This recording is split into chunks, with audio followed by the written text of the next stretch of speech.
Assalamualaikum to our doctor, Dr. Nur Amira. So today we are presenting about one of article that we had studied, which is about baking process of Sangak Bread, which is traditional Iranian flatbread. So our group is consists of 3 members. My name is Nur Adrana Najwa binti Kamar Saman, and 2 other members, Norisha binti Saleh and Hamiza binti Hilmi. So we go through for introduction. So for background study, as we know, the crucial stage in production in bread is baking. Bread baking is a complex thermal process that transfers dough into a flavorful and spongy product. And however, traditional methods often lack precision, which is leading to inconsistent quality and energy inefficiency. So in contact baking, which is like Sangak bread, heat and mass transfer are influenced by evaporation, condensation, and also moisture migration. So in this article addresses these challenges by creating a multi-phase model to simulate these internal changes during the baking process of Sangak bread. So next is objective of study. The objective of this article is to create a multi-phase numerical model. Next is to validate the accuracy and reliability of the theoretical model. Next, to identify the input parameters that have the greatest influence on outputs. Next is to provide useful information for enhancing breaking coefficients and also product quality. Last but not least, to conduct a global sensitivity analysis. So that is the scope of the study. So this article or this study is focused on to use a multi-phase model, which is include condensation, evaporation, and also gas gas migration, and that is important physical process.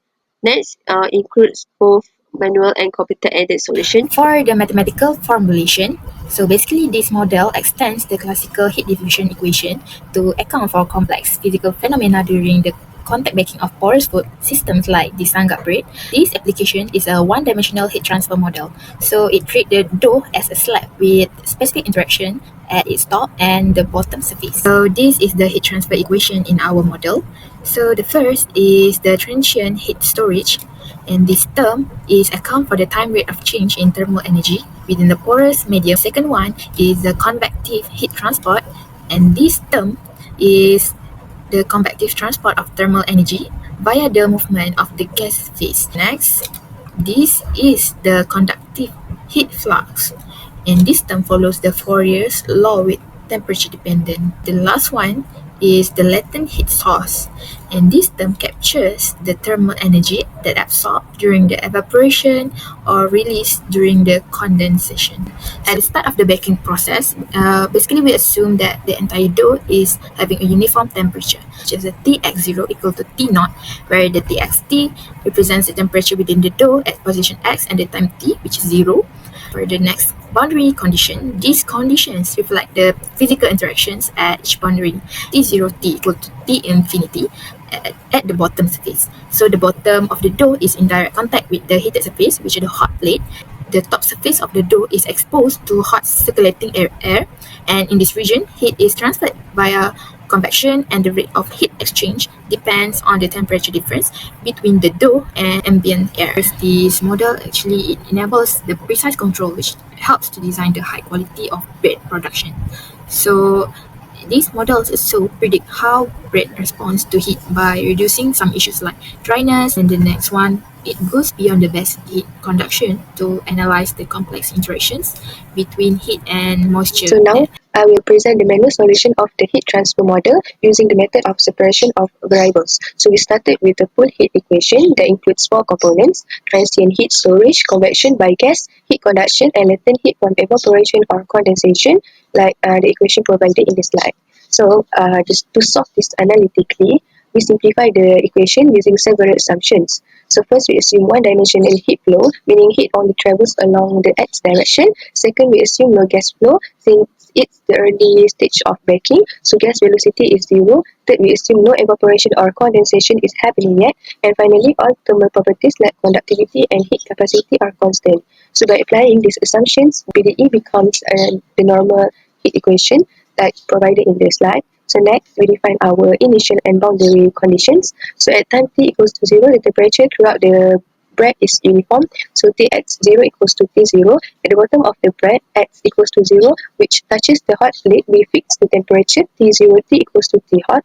At the top, x equals to L, the surface is insulated, so there is no heat flow, so dt over dx, Lt equals to 0. So to handle the non-homogeneous boundary at x equals to 0, we apply the transformation by defining uxt equals to 3xt minus t hot. So now u0t equals to 0, and the problem becomes easier to solve. So we then use the separation of variables method, assuming uxt equals to xx multiplied with tt. We substituting this into the PDE will gives xx dt over dt equals to alpha tt multiply with double differentiate x with respect with x. So we divide both sides and set them equal to a constant negative lambda, producing two ODEs, one in x and one in t. So from here we solve the spatial part using boundary conditions and obtain sign functions, and we solve the time part to get the exponential decay. So the general equation will becomes a series uxt equals to the summation as you can see in the slide. Then we apply the initial condition to find the coefficients an using the Fourier sine series.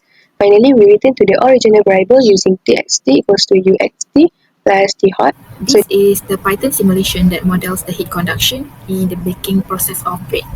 So we start by importing the necessary libraries, which is the NumPy, SNP for numerical solutions, and matplotlib, the pyplot, SPLT to plot our results. So next we assume to have a slice of bread dough that is 1 meter long, so that's why L equal to 1. And we assign the alpha equal to 1 exponent negative 4, which is the thermal diffusivity. If we set the initial temperature T naught to 25 degrees Celsius, which is the room temperature. Then we analyze the temperature distribution after 1000 seconds. Okay, then we divide the dough into 51 points along its length to prepare for the numerical calculations. For the analytical solution, first we define the function called the analytical underscore t. This calculates the analytical solution to the heat equation using the Fourier series. For the numerical solution, we use the explicit finite difference method, and we divide the total time of 1000 seconds into 5000 small steps. So inside the loop, we update the temperature at each internal point. So this follows the finite difference formula for this one. And this loop runs for each time step. This is to plot the results. We plot two curves, which is one from the analytical method, the second one from numerical method. So this is the graph resulting from the coding. As you can see, there are two curves that are plotted.